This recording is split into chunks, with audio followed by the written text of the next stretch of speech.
क्या मतलब निकाल रहे हैं? ये कह रहे हैं ब्लॉक क्रेडिट को हम लोग दोबारा रिव्यू करेंगे, प्लांट और मशीनरी को उन्होंने प्लांट एंड मशीनरी कर दिया। और क्या रिव्यू करना चाह रहे हैं और क्या सोच के ये लिखा हुआ है कि आने वाले समय में 17(5) पूरा तरह से वो चेंज करना चाह रहे हैं। एक तरह से तो यही है। Welcome to Tax by KK. Join our channel to master 250 hours of GST at rupees 199 per month. सो नमस्ते टू ऑल ऑफ यू। आज के सेशन में स्वागत है। हम लोग 54th जीएसटी काउंसिल मीटिंग के मिनट्स को डिस्कस कर रहे हैं। तो जो लोग नए हैं उनको इसका इंपॉर्टेंस बता देता हूं और ये मीटिंग के मिनट्स मिलते कहाँ हैं वो दिखला देता हूं। तो मैं स्क्रीन शेयर करता हूं। तो ये gstcouncil.gov.in में जाएंगे तो वहां पर आपको ये जीएसटी काउंसिल मीटिंग मिलेगा। वहां पर आपको ये मिनट्स सारे मिल जाएंगे 1 से लेकर 54 तक, 1 से लेकर 54 मिनट्स के लिए आपको यहाँ क्लिक करना है। जब यहाँ क्लिक करेंगे तो ये सारे मिनट्स आपको नजर आएंगे और ये 171 पेजेस हैं। लेकिन 171 पेजेस इतना नहीं पढ़ना होता हम लोग को। इसमें 72 पेजेस तक, यस, यहाँ तक पढ़ेंगे हम लोग 72 पेज। इसके बाद किसका किसका अटेंडेंस था वो लिखा हुआ है और आप देखेंगे ये मिनट्स में एनेक्चर 1 में कौन कौन अटेंड किया, एनेक्चर 2 में कितने ऑफिशियल्स अटेंड कर रहे हैं, फिर इसमें एनेक्चर 3 भी होगा, 4 भी होगा, ये रहा एनेक्चर 4। तो ये सारा कुछ इसमें आपको नीचे नीचे जाते जाएंगे तो आपको मिलता जाएगा। ये तो अगर कोई चेंज हो रहा है लॉ में तो क्यों हो रहा है वो लॉ यहाँ पर डिस्कस किया हुआ है। तो लॉ के पीछे का लॉजिक, लॉ के पीछे के इंटेंशन को भी आप पता लगा सकते। इसमें एक चीज और होती है, एजेंडा। ये एजेंडा कई हजार पेज में भी जा सकता है। तो इसको हम लोग कब पढ़ते हैं? जब हम लोग मिनट्स में उसका टॉपिक तो मिल जाता है लेकिन और डिटेल नहीं मिलता है, then we open the agenda. ये 578 पेजेस में है। इसमें और डिटेलिंग डिस्कशन है किसी भी रिकमेंडेशन का। तो मान लीजिए कुछ और डिटेलिंग चाहिए, आखिर क्यों हुआ, उसके पीछे क्या कारण था, वो सब यहाँ पर डिस्कस हुआ हो। तो एजेंडा हम लोग नहीं पढ़ेंगे। हमने अपने वेबसाइट में GST council meeting minutes taxbykk.com 2016 में जो मीटिंग हुई थी वो सारे हमने डाल दिए। और जब हम लोग ये मान लीजिए आप 2024 में आएंगे, ये 2024 में 53rd, तो इसमें अगर क्लिक करते हैं तो इससे रिलेटेड जितना भी हमने डिस्कशन किया था इसका पीडीएफ, जो ओरिजिनल पीडीएफ है, और इसका वीडियो भी इसी के नीचे हम लोग डाल देते हैं। इसमें क्यों नहीं पता नहीं, लेकिन मैं जैसे 43rd का दिखलाता हूँ। ये रहा 43rd और इसका जो हमने डिस्कशन किया था यूट्यूब में तो इजीली अवेलेबल है, वो यहाँ भी आपको मिल जाए। अब हम लोग आते हैं डायरेक्ट मिनट्स। ये 54th GST council meeting minutes 9 सितंबर 2024 को हुआ कहाँ? दिल्ली। चेयरपर्सन निर्मला सीतारमन एट सुषमा स्वराज भवन। अच्छा, ये कोई नया भवन है? पहले विज्ञान भवन में होता था। चलिए, अब हमने क्या किया है, इसको समझने के लिए इतना पूरा तो पढ़ नहीं पाएंगे, लेकिन हमने क्या किया, जो जो इम्पोर्टेंट है वो सारा हमने रेड मार्क कर दिया। वो रेड मार्क वाला ही हम लोग पढ़ेंगे, बाकी कुछ नहीं पढ़ेंगे। ये जो एजेंडा आइटम है डीम्ड रेटिफिकेशन का, लेकिन इसको पढ़ने से पहले मैं आपसे एक्ट, रूल्स, नोटिफिकेशन, सर्कुलर, 4 चीजें बताइए। जीएसटी काउंसिल का रिकमेंडेशन एक्ट के लिए मैंडेटरी है या नहीं है? अच्छा, पहले रूल्स और नोटिफिकेशन का बताइए। क्या कोई भी रूल और नोटिफिकेशन विदाउट जीएसटी काउंसिल का रिकमेंडेशन से आ सकता है? यस और no? Is it mandatory for GST Council? मतलब is it mandatory for yes sir GST Council? Yes or no? Yes. Circular बताइए। गुवाहाटी हाईकोर्ट का जजमेंट देख लो। किसका जजमेंट? गुवाहाटी हाईकोर्ट। वो रिकमेंडेशन नहीं था ना उसमें। मतलब नोटिफिकेशन जो एक्सटेंडेड डेट था वो तो नोटिफिकेशन के कारण ही आया था ना, तो नोटिफिकेशन का रिकमेंडेशन नहीं था। इसका आंसर तो मिल गया। लेकिन सर्कुलर लाने के लिए क्या जीएसटी काउंसिल का रिकमेंडेशन मैंडेटरी है? नो। एक्ट में अगर कोई चेंज करना है तो क्या जीएसटी काउंसिल का रिकमेंडेशन मैंडेटरी है? यस। ओके, बाकी लोग? एक्ट के लिए जरूरी है सर। यस, और एक्ट के लिए जरूरी है सर। जरूरी कह रहे हैं ना आप? हाँ सर। और एनीवन एल्स? चलिए, एक्ट के लिए जरूरी नहीं है। नहीं ऐसे यार, वो गवर्नमेंट भी अपना सेंट्रल गवर्नमेंट पास कर। हाँ, अभी कोई, और ये जीएसटी काउंसिल के मीटिंग के मिनट्स में भी लिखा हुआ है, सुप्रीम कोर्ट का जजमेंट भी है कि it is not necessary for, सिर्फ रूल्स नोटिफिकेशन। मान लीजिए कोई रेट में कोई चेंज करना है, फॉर्म में कोई चेंज करना है, नोटिफिकेशन में कोई चेंज करना है, रूल्स में कोई चेंज करना है, तब रिकमेंडेशन की आवश्यकता है, वरना आवश्यकता नहीं। इनफैक्ट सर्कुलर के लिए भी कोई आवश्यकता नहीं है रिकमेंडेशन की। और आप याद कीजिए, और आप लोग को पता भी है, हर एक state, Kerala state, Maharashtra state अपने अपने सर्कुलर निकाल रहे हैं। हेलो, हाँ हर एक स्टेट अपना अपना सर्कुलर निकालता है, तो क्या जीएसटी काउंसिल से रिकमेंडेशन लेकर निकालता है? वो तो निकाल देता है। तो सही है। सर्कुलर के लिए भी रिकमेंडेशन की जरूरत नहीं है, सिर्फ रूल्स और नोटिफिकेशन। अब कहानी ये आई, ये जो सेक्शन 73 में जो डेट एक्सटेंड हुआ था, Want to master GST litigation? Join our YouTube channel today. Simply click the subscribe button and then hit join. Once you click join, you'll find 5 levels to choose from. Start with just $199 to learn the basics of GST, or go for $599 to dive into handling GST notices like a pro. We promise you the best GST learning experience. Join now and take your GST knowledge to the next level. Section 73 में जो date extend हुआ था, 2 बार date extend हुआ था। जो दूसरा date extend हुआ था उसको जीएसटी काउंसिल ने डिस्कस नहीं किया था। तो ये मान लीजिए 47th इस डेट को एक्सटेंड हुआ, मान लीजिए, मुझे याद नहीं है, लेकिन मान लीजिए 2023 में एक्सटेंड हुआ। उसके बाद 47 की मीटिंग हुई, 48 की मीटिंग हुई, 49 हुई, 50 हो गई और 54 तक हो गई, और कहीं भी ये एक्सटेंशन के बारे में डिस्कशन नहीं हुई। लेकिन मान लीजिए ये 46th मीटिंग के बाद 2023 में एक्सटेंशन हुआ। लेकिन हर मीटिंग में ये क्या करते हैं, ये जितने भी रूल्स और नोटिफिकेशंस लेके आए उसको वो रेटिफाई करते हैं हर मीटिंग। तो जैसे ये वाली मीटिंग 9 सितंबर 2024 को हुई है, 9 सितंबर 2024 को, तो 9 सितंबर 24 से पहले जितने भी नोटिफिकेशंस और रूल्स को चेंज करने के लिए जो भी नोटिफिकेशंस आए, उन सब के लिए ये एक एजेंडा आइटम इनके होता ही होता है। और ये ऐसा नहीं है कि फर्स्ट जीएसटी काउंसिल मीटिंग या सेकंड जीएसटी काउंसिल मीटिंग से कर रहे हैं। ये कहीं पर ये इनका कोई नोटिफिकेशन चैलेंज हुआ था, वो चैलेंज को ओवरकम करने के लिए उन्होंने बीच में से कहीं, मुझे याद नहीं है, मैं एक एक देखना पड़ेगा, शायद 25th जीएसटी काउंसिल मीटिंग से शुरू हुआ है या 26 से शुरू हुआ है। Deemed ratification by the GST council of the notifications and circulars issued by the central government and decision of GST implementation committee for the information of the council। तो ये कह रहे हैं कि डीम्ड रेटिफिकेशन है, मतलब हम लोग रेटिफाई कर रहे हैं। तो गुवाहाटी हाई कोर्ट ने तो जजमेंट दे दिया था और इस पे डिस्कशन नहीं हुआ था, लेकिन फिर शायद किसी इलाहाबाद हाई कोर्ट में या कहीं और कोर्ट में गया था, तो वहां पर ये डिसीजन हुआ कि क्योंकि रेटिफाई हो गया है ना, फिर रिकमेंडेशन की क्या जरूरत है। फिर रेटिफिकेशन वर्ड पे बहुत सारा डिस्कशन हुआ था।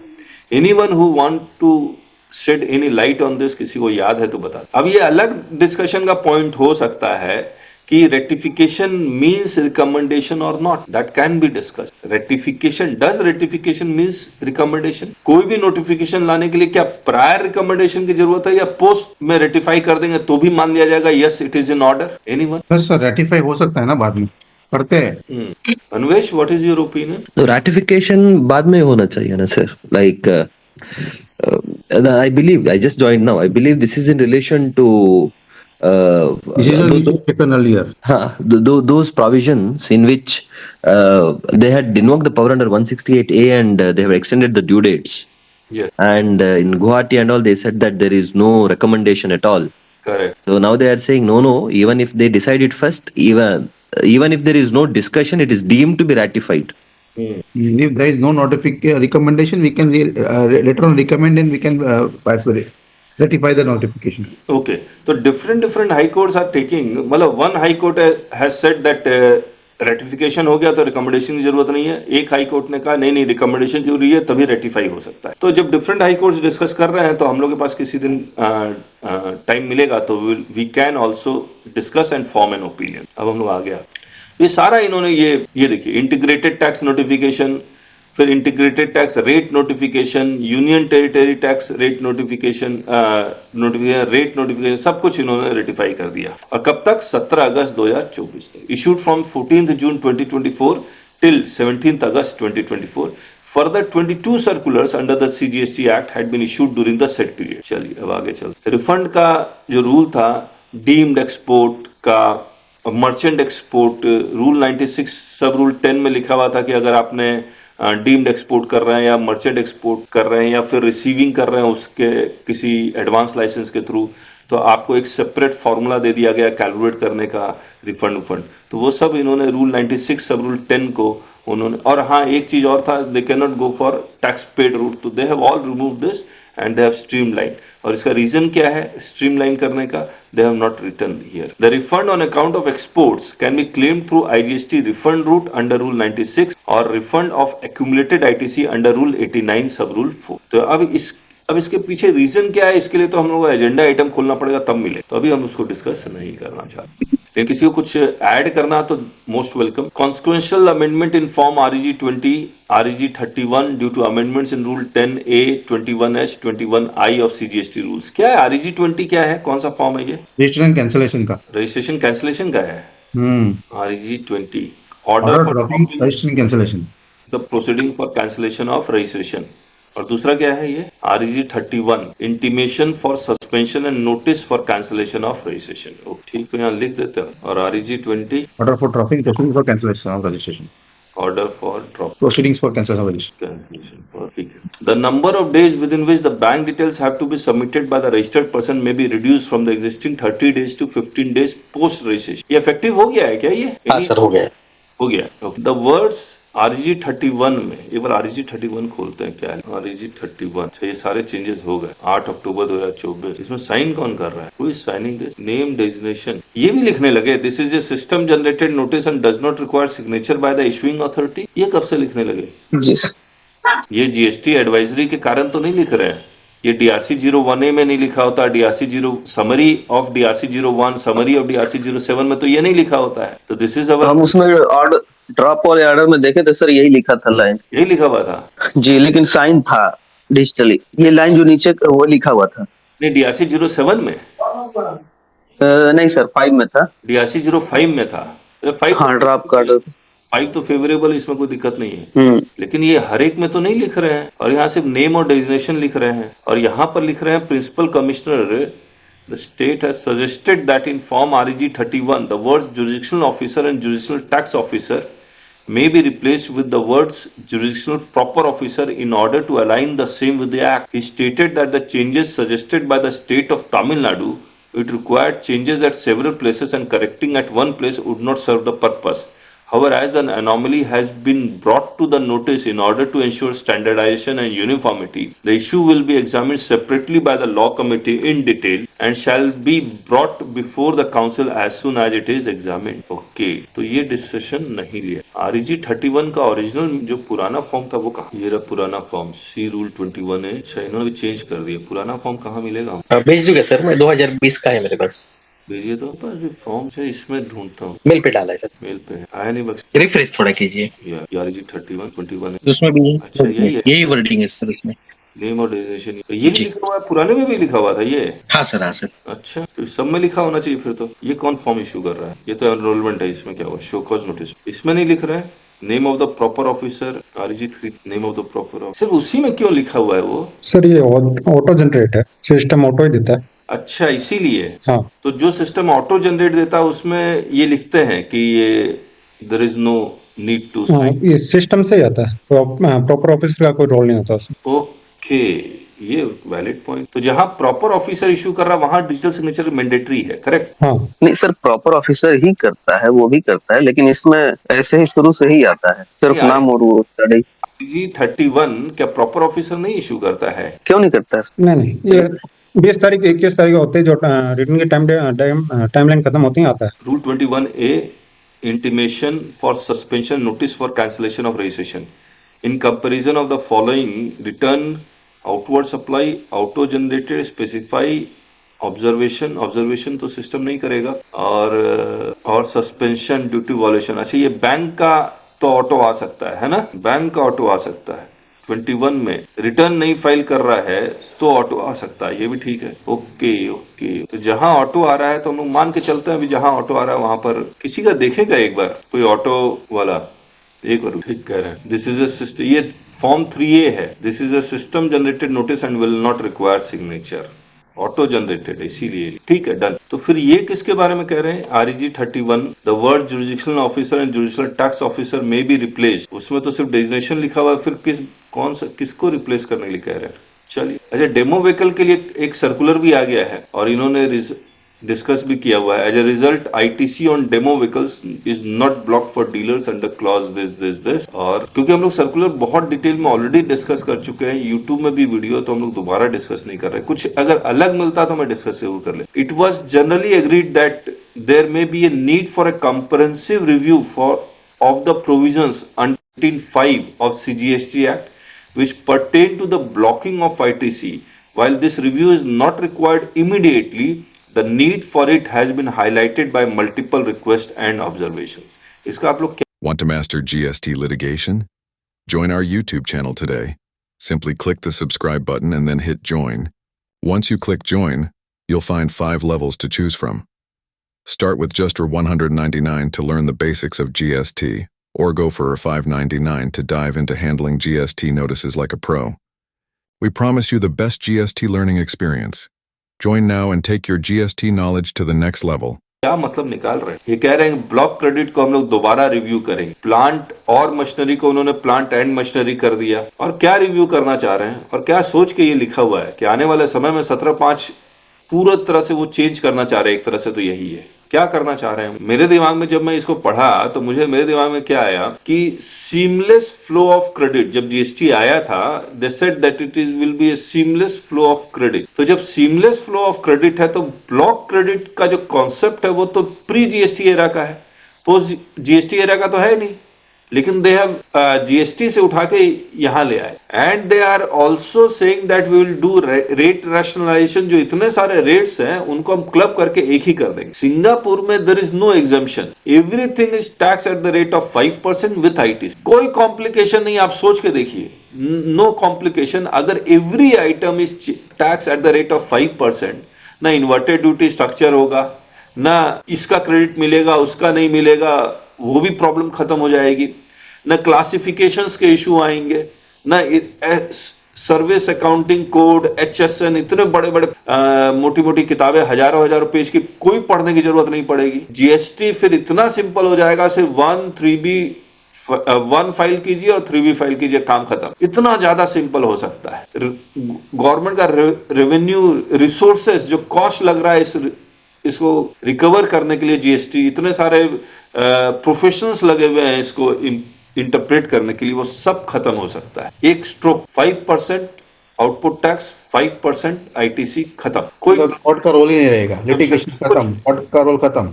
हाँ जी, कोर्ट का रोल खत्म हो जाएगा, लिटिगेशन कम हो जाएगा, कम हो जाएगा, होगा ही नहीं। लेकिन कहीं एग्जाम्पशन है, इस क्लास ऑफ पर्सन के लिए एग्जाम्पशन है, इस पर्टिकुलर गुड्स के लिए एग्जाम्पशन है, यहां इन्वर्टेड हो रहा है तो रेट चेंज कर रहे हैं, ये एसेंशियल आइटम है, ये लग्जरी आइटम है। कितना कॉम्प्लिकेटेड हो गया सिर्फ इसी के कारण। कोई मीटिंग की भी जरूरत नहीं पड़ेगी। तो देखिए उस डायरेक्शन में अगर हम लोग आ पाए तो कमाल हो जाएगा। Any thoughts? होना चाहिए, नहीं होना सर? अगर ऐसा होता है तो एडवोकेट्स के काम भी बहुत कम हो जाएंगे और बहुत ज्यादा जो प्रोफेशनल्स हैं इनके बहुत सारे काम कम हो जाएंगे। बिल्कुल लिटिगेशन जब इतने कम हो जाएंगे सर, हाँ तो जरूरत ही नहीं है ना। फिर तो जरूरत ही नहीं, फिर तो एक ऑपरेटर भी जीएसटी रिटर्न भरेगा। हाँ तो क्या दिक्कत? फिर ऐसा तो कितने लोगों को काम कम हो जाएगा। हाँ तो जीएसटी और income tax is a biggest employment generating act, जरूरत ही नहीं पड़े। सर आज की डेट में भी ऑपरेटर्स रिटर्न भर रहे हैं। प्रॉब्लम यह आता है कि जब वो गलत करते हैं तो हम लोगों की जरूरत पड़ती है, और जब हम लोगों की जरूरत ही खत्म हो जाएगी, सब कुछ टैक्स है, अगर सपोज अगर उन्होंने 12% कर दिया हर सारा आइटम उठा करके, तो फिर तो सारे लिटिगेशन ही खत्म। सारा इनपुट अलाउ है जो 2B में दिख रहा है, रिटर्न वो फाइल कर ही रहा है, उससे ज्यादा वो ले नहीं पाएगा, 3B ब्लॉक करने जा रहे हैं, फिर तो ये सारी चीजें खत्म हो जाएंगी। नहीं, आपको डर क्यों लग रहा है, बस इतना बताइए। नहीं डर नहीं है सर, ये तो मैं कम्युनिटी है, जैसे इतना लोगों हैं इसमें, बात डर की नहीं। मेरे पास तो सर मैं वैसे बेसिकली मैं अकाउंट्स भी करता हूँ। हो जाएगा तो हो जाने दीजिए, क्या दिक्कत है? तो दिक्कत क्या है? दिक्कत नहीं है सर, मैं बता रहा हूँ कि बहुत बड़ा एक रिसोर्सेस है। हाँ, क्योंकि सर मैं तो अकाउंट्स भी करता हूँ, मेरे पास काफी अकाउंट्स भी हैं।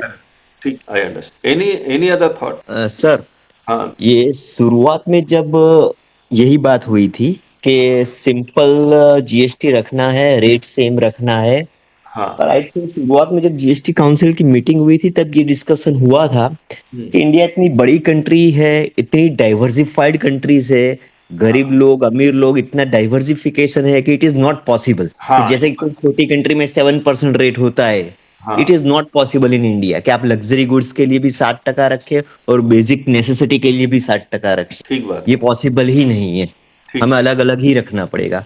हाँ, 4 रेट का 3 रेट हो सकता है मैक्सिमम, हाँ otherwise it is very difficult कि भाई सिंगल रेट या 2 रेट रखे और सिंपल बना सके।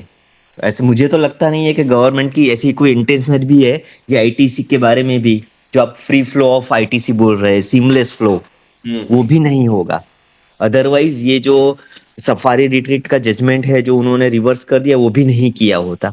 बट गवर्नमेंट की कोई इंटेंशन नहीं है। 17.5 का भी जो जो आपने ये पढ़ रहे हैं हम, वो भी वो लोग क्लैरिफाई करना चाहते हैं कि भाई थोड़ा कॉम्प्लिकेटेड है लैंग्वेज, तो हो सकता है शायद वो सिंपल करे, बट उनकी कोई इंटेंशन नहीं है कि आपको आईटीसी ज्यादा दे। और सर ऐसा नहीं भी होगा, क्योंकि सर जो हम लोगों को टैक्स रेट 28% वाले हैं, उसको अगर ये कम करके लेके आएंगे, जो बहुत महंगी एक्सपेंसिव कार्स हैं या जो बहुत सारी चीजें, जब सब एक क्लब करेंगे तो उनको भी कम करेंगे।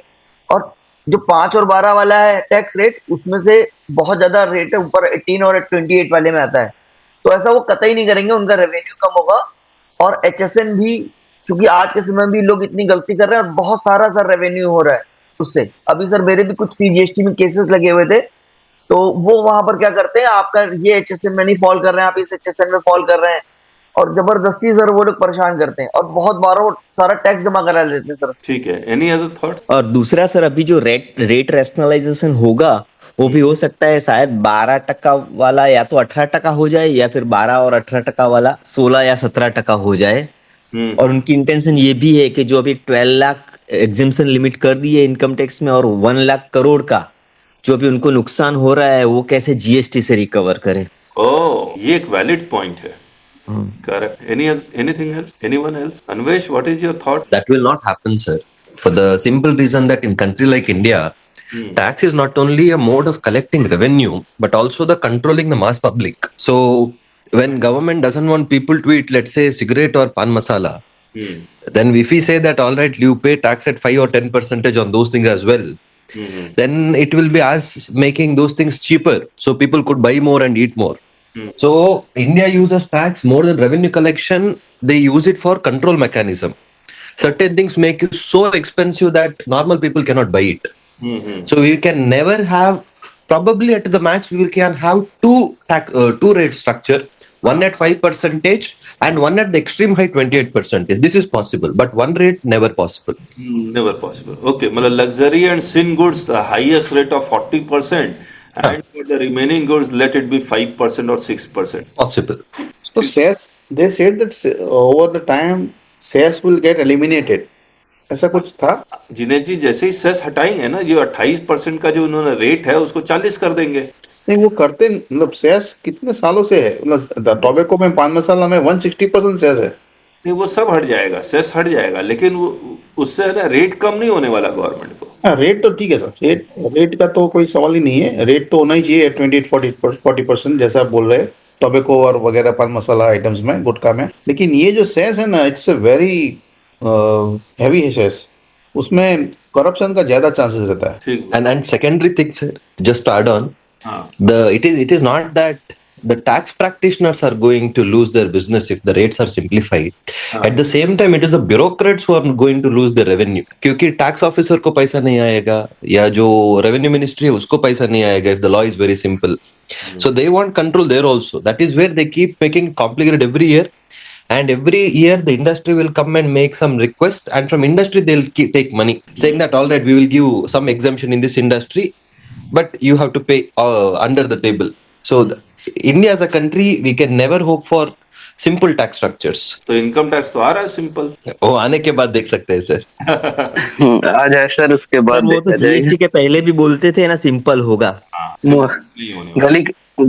गली का बच्चा सर रिटर्न भर देगा, उन्होंने ये बोला था के लिए तो वित्त मंत्री जी तो दे। हाँ। सर, एक बजट पे अभी वेबिनार थी, तो उसमें डायरेक्ट टैक्स से गिरीश आहूजा जी के सामने ये क्वेश्चन आया था कि इनकम टैक्स बड़ा सिंपल आने वाला है। हाँ। तो उन्होंने ये एग्जांपल दिया, बोला जब जीएसटी स्टार्ट किया था तो फाइनेंस मिनिस्टर का यही वो बयान था कि बड़ा सिंपल आने वाला है, जीएसटी सिंपल है। हाँ। उन्होंने कहा कि ये इसको कॉम्प्लेक्स तो हम ही लोग बनवाएंगे ना। अभी अभी कोई प्रोविजन नहीं होगा स्टार्टिंग में, लेकिन इसमें इतने प्रोविजन होंगे, हाँ कोई सिचुएशन होगी। सही बात है, सब कुछ धीरे धीरे नोटिफिकेशन, मुझे लग रहा है कि सिंपल एक्ट होगा लेकिन रूल्स और सर्कुलर्स कॉम्प्लिकेट कर देंगे। चलिए आगे पढ़ते हैं। ये है 16(6) से related. It has been represented that denial of benefit in cases where time for filing of appeals is already. अच्छा ये जो है ये, हाँ यही बात, तो 30 नवंबर 2021 कर दिया गया। अब इसमें क्या प्रॉब्लम आ रही है? It has been represented that denial of benefit in cases where time for filing of appeal is already over or demanding pre-deposit for filing appeals in such cases would defeat the purpose of the said relief being provided through the said subsections and would not only result in locking of the funds of the taxpayers but would also result in subsequent workload of tax officer in processing the refund application in respect of such pre-deposits paid। क्या कहना चाह रहे थे यार? अच्छा ये 16(4) और 16(5), 16(6) का केस क्या था कि आप फर्स्ट 4 इयर्स का क्रेडिट अगर आपने 30 नवंबर 2021 तक ले लिया है तो आपको क्रेडिट मिल जाएगा। अब अगर ऑर्डर पास हो चुका है, चाहे वो DRC 07 से पास हो या फिर APL 04 से पास हो, आप रेक्टिफिकेशन एप्लीकेशन फाइल कीजिए, करेक्ट है। लेकिन अगर एडजुडिकेशन लेवल पे है यानी कि अपीलेट अथॉरिटी के पास है या एडजुडिकेटिंग अथॉरिटी के पास है, तब ये लोग ऑर्डर इन फेवर पास करेंगे। अब अगर आप अपील में गए हैं तो 10% प्री डिपॉजिट करके गए होंगे। जब 10% प्री डिपॉजिट किया और रेक्टिफिकेशन से या ऑर्डर इन फेवर पास हुआ तो ये 10% प्री डिपॉजिट का रिफंड मिलना है। ये रिफंड के बारे में ये क्या कुछ कह रहे हैं मुझे समझ में नहीं आ रहा है, एक बार फिर से पढ़। It has been further requested that in respect of cases where the appeal have either not been filed against demand orders और अपीलेट ऑर्डर्स और the time to file appeal against the said orders has already expired. मान लीजिए 16(4) का appeal का order 2 साल हो गया, आपने अपील ही फाइल नहीं किया, ना पैसे दिए। The benefit of the inserted provisions may be made available without the need for filing of appeal. बढ़िया है फिर तो। सर जिसका ऑर्डर भी नहीं है और एडजुडिकेशन भी नहीं हुआ है और ऑडिट में अगर ये पकड़ा जाता है तो हम सिर्फ वो सर्कुलर बता दे तो भी काम हो जाएगा ना सर? यस 16(5) का बिल्कुल हो जाएगा। May be made available without the need for filing appeals और without requirement of payment of pre deposit. तो मतलब ऐसा नहीं डिपार्टमेंट कह सकता नहीं पहले अपील में जाइए और 10% जमा कीजिए, फिर वो ऑर्डर फेवर में पास करेगा, फिर 10% प्री डिपॉजिट आप वापस लेने का रिफंड फाइल कीजिए, वो सब नहीं होगा।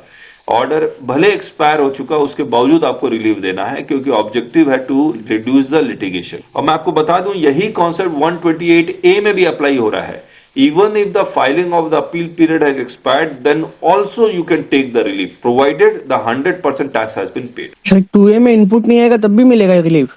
2A 2B में इनपुट रिफ्लेक्ट नहीं हुआ तब? 2A 2B में वो कहाँ है? नहीं ऐसा नहीं। इसमें 16(4) के टाइम लिमिट की बात कर रहे हैं।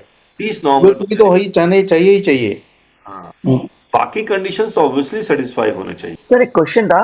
हाँ सर अगर हमारे पास बहुत सारे DRC 07 जो अभी 17, 18, 19, 20 में हो चुके हैं और एक ये 16(5) में जो जोड़ दिया गया है कि आप 20-21 तक कभी भी इनपुट ले सकते हो, जिनके DRC 07 हो चुके हैं। हाँ। और रेक्टिफिकेशन का चूंकि टाइम जो था हमारे पास 3 महीने वो निकल चुका है। हाँ। तो क्या मैं उसके लिए दोबारा रेक्टिफिकेशन डाल सकता हूँ? उसके लिए 3 महीने की वैलिडिटी काउंट नहीं होगी? नहीं होगी। तो मैं क्या उसके लिए दोबारा रेक्टिफिकेशन डालूं लेकिन फिर उसमें वो सेक्शन कहीं कोट करना पड़ेगा? नहीं जब आप दोबारा रेक्टिफिकेशन डालेंगे तो देखिएगा पोर्टल पे कुछ लिखा हुआ आ रहा है, आप कर लीजिए। एनेक्जर है सर। हाँ कुछ एनेक्जर है, ये सब लिखा हुआ है, वो सब कर लीजिए, हो जाएगा। तो सर सेम ऑर्डर के जो पहले कर चुके हैं फिर उसी पर लेगा पोर्टल? क्यों नहीं दोबारा? हाँ लेगा। तो उसको भी एक बार डिस्कस कर लीजिए क्योंकि सर बहुत सारे मैटर सर उसी पे पड़े हुए हैं और कुछ लोगों ने के पास DRC 07 है, कुछ की अपीलें भी फाइल है। आप करके देखिए ना, हो जाएगा। ठीक है सर। MIS में भी ये किससे रिलेटेड है? 148 क्या है? Removal of difficulty order. Removal of difficulty order. Okay. And MIS may be made available by GSTN for tax authorities inter alia, including the number of cases where rectification application filed, number of cases where application is disposed of, and number of cases where the application is pending for more than 3 months, and enabling them to monitor the progress of the action taken by the tax officer in respect of the applications for rectification filed under the above said special procedure. The honorable member from Delhi emphasized that the recent amendment will present significant challenges for the state as over 1 lakh notices issued for the year 17, 18 and 18, 19 will now require rectification. This will result in a considerable administrative burden. ये जो मैं आपको बताता हूँ, ये 16/5 में अगर सिर्फ 16/5 का इशू उठाया गया है तो इनको ऑर्डर के स्टेज में है, सॉरी अपील के स्टेज में है, तो विदाउट हियरिंग उनको इन फेवर ऑर्डर पास कर देना चाहिए। अब कई अफसर्स क्या करेंगे कि ये जो अगर उन फेवर पास करना है तब 10% रिफंड देना पड़ेगा, 10% प्री डिपॉजिट का रिफंड, तो उनका ऑर्डर ही पास मत करें, वो दबा के बैठ जाए, तो वो दिक्कत है। कई जगह ऐसा हो रहा होगा, मेरे साथ तो नहीं हुआ है, मेरा एक केस और फंसा हुआ है जिसमें वो ऑर्डर हियरिंग की डेट दी, फिर हियरिंग की डेट बोला ठीक है बाद में दे। Want to master GST litigation? Join our YouTube channel today. Simply click the subscribe button and then hit join. Once you click join, you'll find 5 levels to choose from. Start with just for $199 to learn the basics of GST, or go for $599 to dive into handling GST notices like a pro. We promise you the best GST learning experience. Join now and take your GST knowledge to the next level. Emphasize that this relief is not intended to be permanent, यानी कि अब ये जो 30 नवंबर 2021 के बाद कोई और relief नहीं आने वाला, 21, 22, 22, 23, 23, 24 अब कोई रिलीफ नहीं आएगा, खत्म। उनको पूरी मेजोरिटी मिल गई है, अभी तो गवर्नमेंट भी उनकी बन रही है हर जगह पे, तो फिर वो तो पावर में ही आ गए, तो कुछ भी कर सकते हैं। करेक्ट।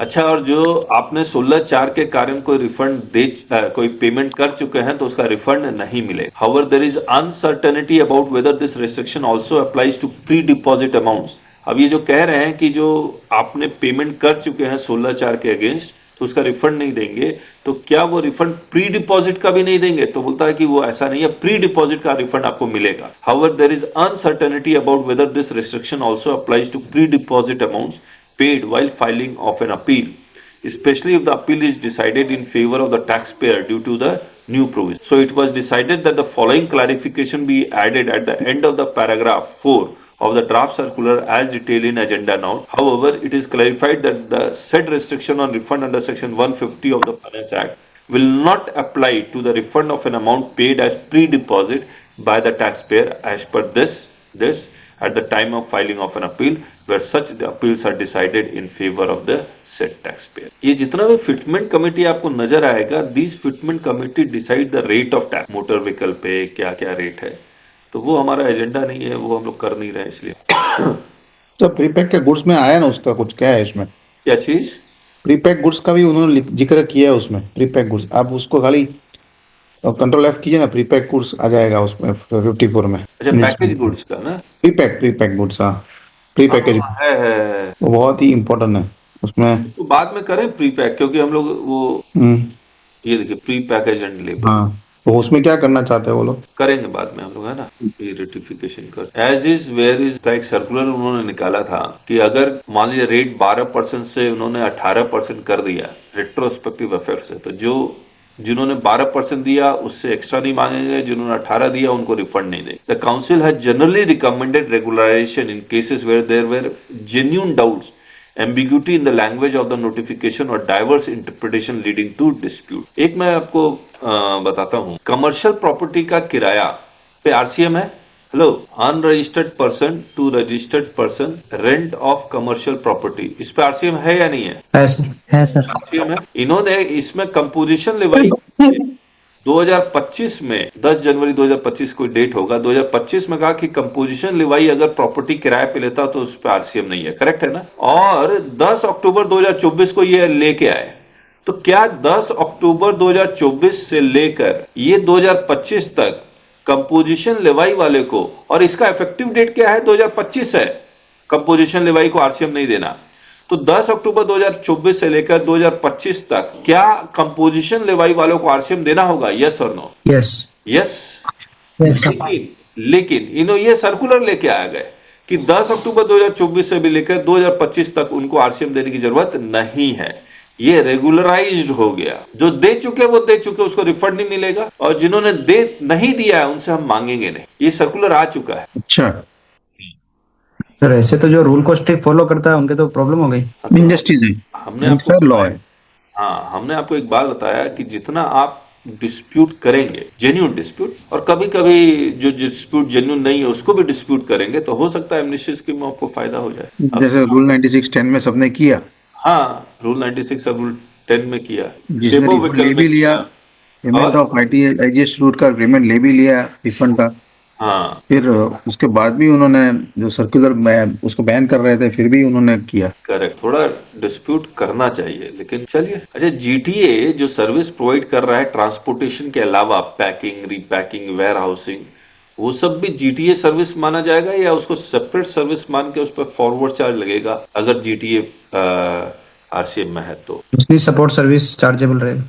तो ये सपोर्ट सर्विस सबको वो जीटीए की सर्विस मान रहे हैं, कंपोजिट सप्लाई है, प्रिंसिपल सप्लाई जीटीए सर्विस, और इसका सर्कुलर आ चुका है। The next agenda item presented to clarify whether incidental oblique ancillary services such as loading, unloading, packing, unpacking, transshipment, temporary warehousing, etc., provided in relation to transportation of goods by road is to be treated as part of GTA service, being composite supply, or these services are to be treated as separate independent supply. She informed that the fitment committee had recommended to clarify that when ancillary or incidental services are provided by GTA in the course of transportation of goods by road, and the GTA also issues consignment note, the service will constitute a composite supply, and all such ancillary or incidental services like loading, unloading, packing, unpacking, this will be treated as part of composite supply.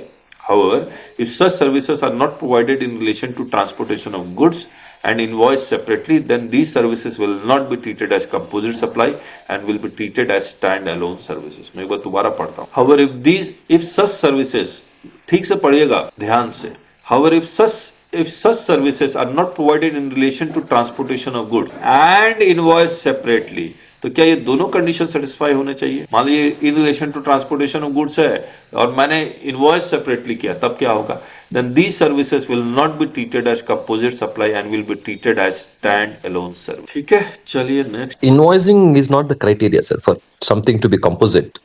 Yes, invoicing is not the criteria. So the only check is that whether it is in relation to the same contract. If it is a different contract, then the separate rate will apply. हाँ, but Anvesh, tell me, suppose there is a composite supply. Yes. But I invoiced it separately. Yes. 1 and 2. Here I put the rate of 5% and here I put the rate of 18. Correct?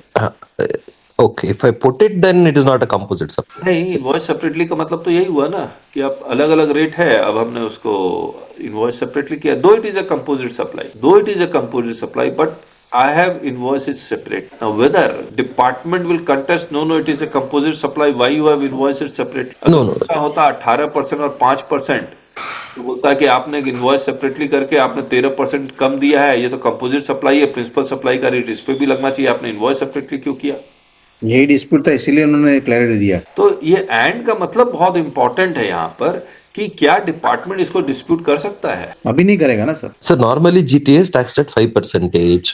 But let us say packing, if it is charged separately, then packing would be taxed at 18%.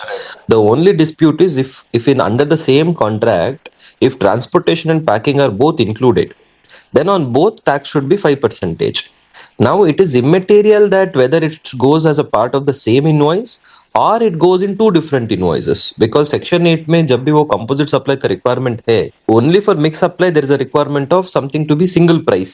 Composite में ऐसा requirement ही नहीं है. All that they say is two services should be provided simultaneously. Okay, तो मतलब you are saying that if it is a composite supply, even if two invoice, the rate here will be 5%. Yes. But why they are writing and? That is, this is not the law, no sir. Okay. It is normal English that they are writing, not the legal English. अच्छा, okay, good point. लेकिन Anvesh, composite supply अगर है तो invoice एक ही होना चाहिए. दो invoice अगर होता है तो कंपोजिट सप्लाई वो डिस्प्यूट करेगा. हाँ, तो इसलिए वो सेम कॉन्ट्रैक्ट होना चाहिए. हाँ, डिस्प्यूट करेगा. हाँ, because only mix supply says that it's single price.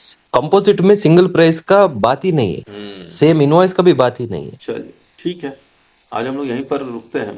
बाकी और Sir, only one thing, sir, before you end up, if you may take only one small topic. Yes. In the previous session, we were having one discussion on RCM that if we pay today, like जो भी supply 17-18 में हुआ है, and we are paying it today, can we take the ITC or not? And then there is one rule that they had inserted. Correct. I believe some rule 46A or so. 47A. 47A. Okay. But even in that rule, sir, there is no restriction on availment of ITC. They only say that, again, my reading could be wrong, but all that they say is कि normally section 31 में time limit नहीं दिया था for the purpose of RCM invoices. Now we are just giving the time limit, but that has got nothing to do with section 16.4. Correct. But tell me, Anvesh, suppose you have received an inward supply in 1718. Can you, and now rule 47A says that you have to generate invoice within 30 days. तो 17-18 से अगर 30 days count करोगे तो invoice का date तो 17-18 का ही आएगा, तो 16-4 ऑटोमेटिकली एप्लीकेबल हो गया ना. No, not that way, sir. For example, now even when I look into section 31 requirement, 31 simply says that if I'm providing a service today, let us for once ignore RCM, let us talk about forward charge. Now it simply says that invoice should be issued within 30 days. Invoice should be issued within 30 days of completion of service. Okay. Now if I don't issue within 30 days, now let us say कि मैं एक साल बाद issue करूंगा, and in the next year can my recipient avail the ITC? Answer is yes, क्योंकि गलती जो किया है वो मैंने किया है by not issuing the correct invoice within the time frame. Agreed. So the officer can levy penalty, general penalty under 25,000, but he cannot. ठीक है. So only in that case, the violation is only of not raising on proper date. The ITC won't be blocked. So even if I raise it today, there is no deemed fiction that it is deemed to be raised in 2017. It is actually raised today only. नहीं, look, Navesh, you have taken an example of forward charge, but we are talking about inward supply, RCM. Yes, sir. उसका example. RCM may be. Let us say that 2017 I have taken some legal service. So now in 2025 I am raising one invoice under 31(3)(f. वो self invoice में raise कर रहा हूँ. Now the question is whether the law is saying that if you raise it today, is it deemed that it is raised in 2017 only? No. It is not changing the law, the factual position. Okay. It is raised today only. Okay. However, I am raising after 30 days. So general penalty is applicable to me. ITC is not restricted. Okay. I got you. Yes.